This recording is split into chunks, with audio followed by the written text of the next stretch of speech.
इफिसियों के नाम पौलुस प्रेरित की पत्री 6वां अध्याय। हे बालकों, प्रभु में अपने माता पिता के आज्ञाकारी बनो, क्योंकि यह उचित है। अपनी माता और पिता का आदर कर।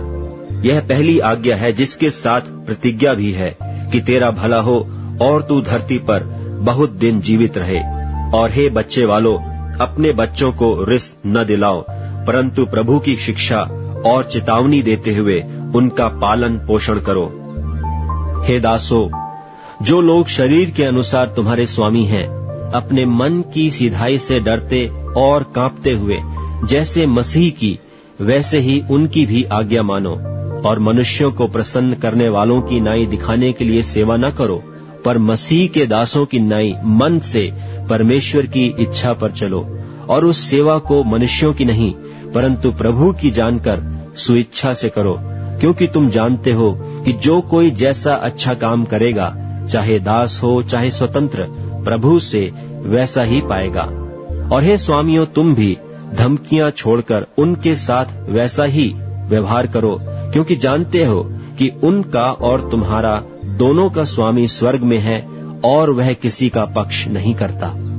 निदान प्रभु में और उसकी शक्ति के प्रभाव में बलवंत बनो।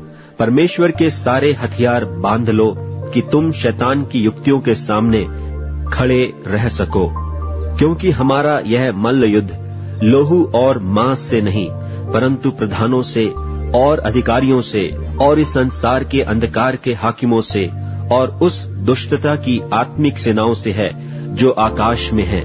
इसलिए परमेश्वर के सारे हथियार बांध लो कि तुम बुरे दिन में सामना कर सको और सब कुछ पूरा करके स्थिर रह सको।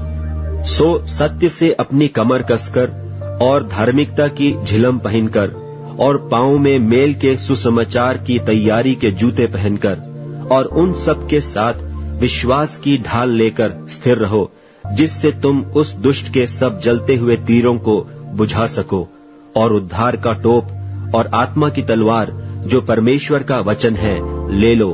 और हर समय और हर प्रकार से आत्मा में प्रार्थना और विनती करते रहो, और इसीलिए जागते रहो कि सब पवित्र लोगों के लिए लगातार विनती किया करो, और मेरे लिए भी, कि मुझे बोलने के समय ऐसा प्रबल वचन दिया जाए कि मैं हियाव से सुसमाचार का भेद बता सकूं, जिसके लिए मैं जंजीर से जकड़ा हुआ राजदूत हूं।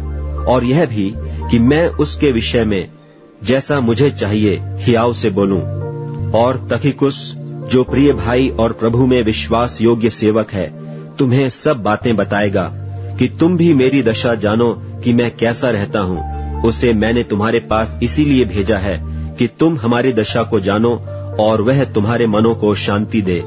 परमेश्वर पिता और प्रभु यीशु मसीह की ओर से भाइयों को शांति और विश्वास सहित प्रेम मिले। जो हमारे प्रभु यीशु मसीह से सच्चा प्रेम रखते हैं, उन सब पर अनुग्रह होता रहे।